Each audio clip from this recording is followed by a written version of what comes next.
Powerful conversation from John Maxwell on leadership when it matters most. So I'll go ahead and throw it over to Chad.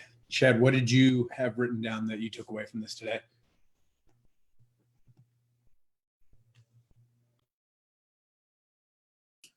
Probably should I mute myself first. Man, so this has been a crazy 2020, right? Just crazy stuff's happening. So I'll start with some notes that I have there, and then just a couple things I want to share. It's on my heart. So he shared what you focus on expands. I've always loved, since the first time I heard John talk about the wisdom, and what I love about John is he's interviewed hundreds of amazing people, and he always goes back to his dad, and he always goes back to this core three things that his dad said, which was believe in people, value people, and unconditionally love people. And I love that he always goes back to that. One thing I love to share, when I first became a Christian and I was in this pastor's office, he said, if there's one truth, because there's all kinds of people say this is true, that's true, this is true, and we have to determine for ourselves, right, what we believe is true.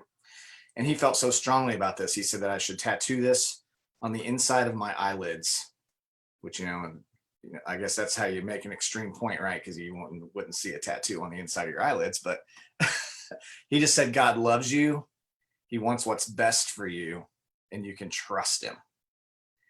And I just remember how impactful that was, because at that season of my life, I didn't trust, and I thought I knew what was best for me. And this idea that some other, entity or force, or however you want to look at it, this father, this untouchable, unseeable father, knew it was best for me and that I could trust him. It was a very impactful in my life for that reason. And now I see through that lens. So I think sometimes if we can just filter the way we experience life and see things through something like this, if we just choose, because it's a choice to believe in people or not believe in people, right? It's a choice. And I think, first of all, we have to believe in ourselves. And we talk a lot about that on here. Valuing people, this idea of valuing people. I mean, Jesus ultimately, said it best when he talks about laying down your life for a friend. I mean, that's the ultimate valuing another person more than ourselves. And then the unconditionally loving people, because it's so simple. Anybody can love someone who's lovable, but who's going to love the unlovable people?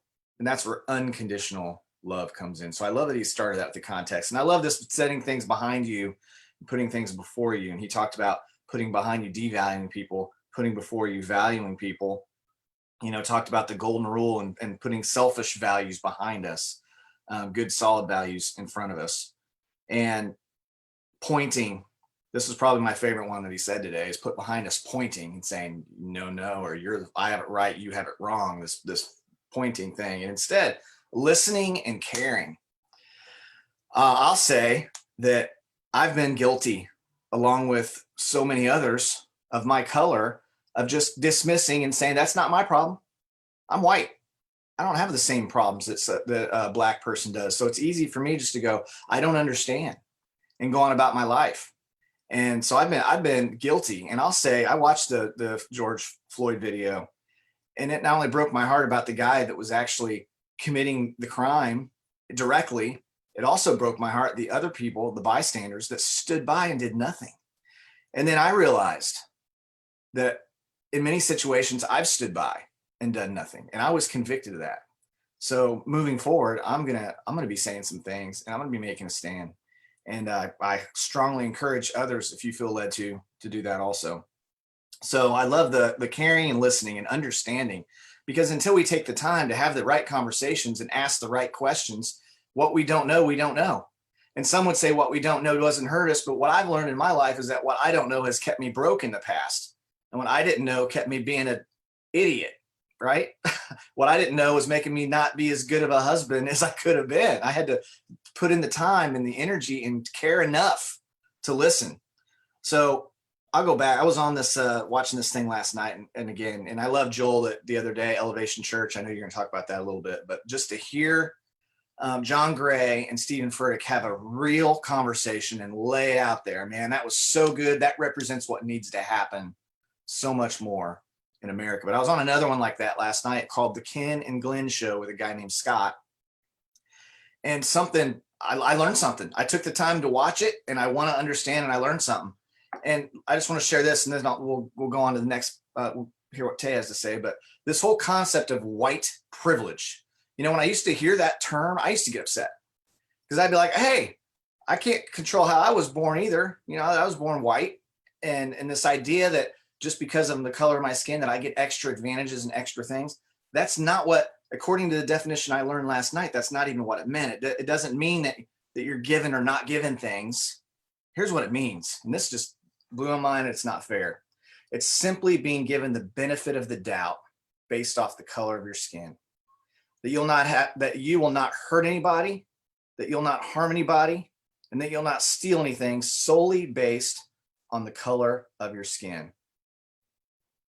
You're getting the benefit of the doubt. If you're a white person in America right now, you're getting the benefit of the doubt. And then they went on and gave some examples. They said, if you're a black man driving a Mercedes in a white neighborhood, you're immediately suspect. Like, you're immediate, just because you're there driving a nice car, you're like immediately, people are nervous, scared, feeling some kind of way. And we need more, like what John was talking about. We just need more love. We need more understanding. We need to have these conversations. I was someone, when I grew up, I went to 2 different high schools. One black guy in my first high school, one black guy in my second high school, and everyone called him Shadow in the second high school. And it was a middle of the cornfield. And I felt a certain kind of way. I looked at life through a certain kind of way. And then I went straight into the Army. And since then, some of my very, very best friends, like Tay, in this world, they're black. And I love them.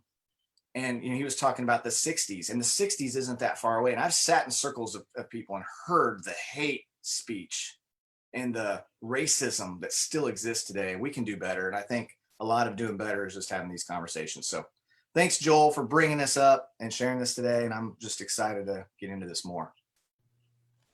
Thank you, Chad. You had some really, really powerful statements that you pointed out, and I love it. Go ahead and throw it over to Tay. Tay, what do you have written down? Yeah, it just so much within what John said. And I think just so much within people who are actually standing up and being vocal about it, what they're saying. And it's almost like they're informing us. But I think for me personally, one of the most important things that John said was that we choose what we put before us and we choose what we put behind us. And me becoming what Joel says, an eternal optimist, I try to see the good in every situation. So with the crisis, the thing that I love about it, that's any crisis, not just what's happening today, but just with the COVID pandemic, or when we have these national hurricanes that come through and sweep the nation, the things that I love about it is it forces us to come together. You can't set aside your differences. You have to put it out in the front. People have to have these hard conversations. People have to do the things that we always avoid because it pushes us outside of our comfort zone. So that's why I love It Works. And I've said it before, we may not be the best company in the world, but we are the best company for the world, because we don't just practice what we preach what we practice. If you come to any It Works, It Works convention, you come to anything dealing with It Works, you aren't going to see people separated, divided, this type of people over here, that type of people over here. You're going to see people of all races, all color coming together and just celebrate. And I think that's what I love about it. It Works the most, is because we put people on the platform. We give them voices to speak about these things, to have conversations without tragic events happen. And so for me, that's why I'm so grateful for the company and for the people who we represent, because I know like it doesn't take a tragedy for us to speak about these things, or really to start living and understanding and being open to listen to people who don't agree with us. And just another thing that he said, come alongside people in times of need. And I heard Chad mention it. He was saying like, I don't understand. Many times you don't have to understand. You just have to stand for what's right. And I think that's what a lot of people miss. They say they don't understand this. And it's like, what's right is right. John said, like, there's no such thing as business ethics. That's ethics. And if you have ethics, you can practice that wherever you go, because you're going to stand. And it just makes me think of just going into the next thing when he talks about his 3 things: believe in people, value people, and unconditionally love people. That unconditional love for me, it gets me a lot because I think people struggle with that. They say it, but they don't really know what it means. Like, and for me, like, I go back to when Jesus told the story of the Good Samaritan. Like, he gave you a perfect example of what unconditional love looked like. He showed you that the people who passed by the guy, like the conditions was never right for them to help that person, so they didn't help that person.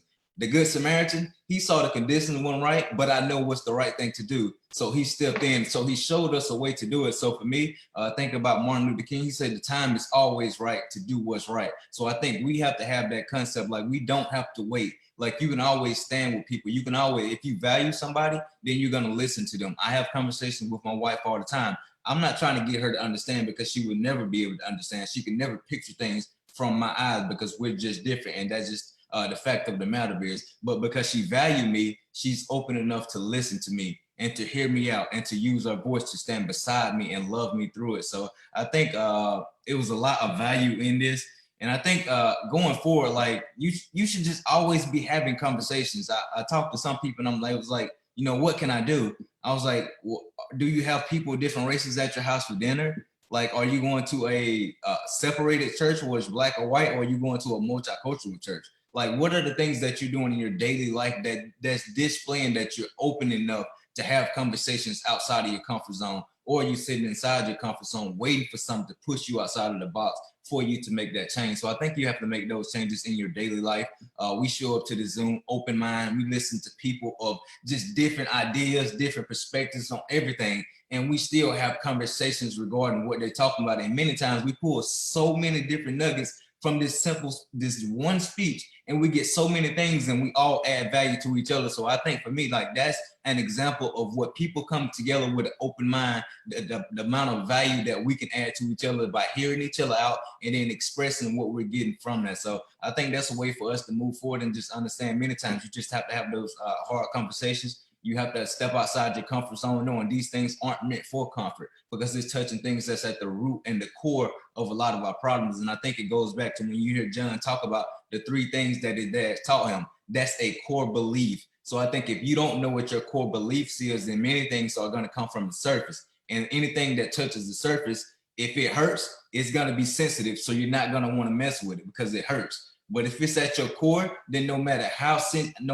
hurtful it is, you have something rooted in you that can overpower that is not going to hurt you. So I think you just have to continue to figure out what your values are, what you stand for, and always stand for the right things, even when it don't cause anything tragic to happen. So that's what I have. And I just love the fact that even though everything is going on, man, I love the fact that it's forcing people to have conversations and it's forcing people to actually come together to hear each other out and just to stand with each other, to show what America is really about. And I think, unfortunately, it takes these times for it to happen, but it's happening for the better. And we're having those conversations. And most importantly, we're just standing beside each other and just showing our support for what is right. So good. Thanks, Tay. So, going through what we're going through right now, I wanted to point out, the absolute fact of the matter is that what happened to George Floyd was an absolute, undeniable tragedy of humanity. Never, ever, ever should anything like this ever have happened or ever happen again. But what we know is that God takes what Satan has devised as evil to separate us and to cause all of this chaos.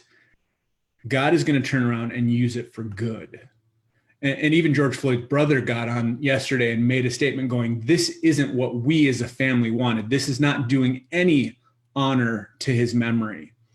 The honor that comes from his memory are these kinds of conversations that we're having right now. If anything good could have come from this, it's the fact that it has brought everything to a forefront for people to start having conversations like this.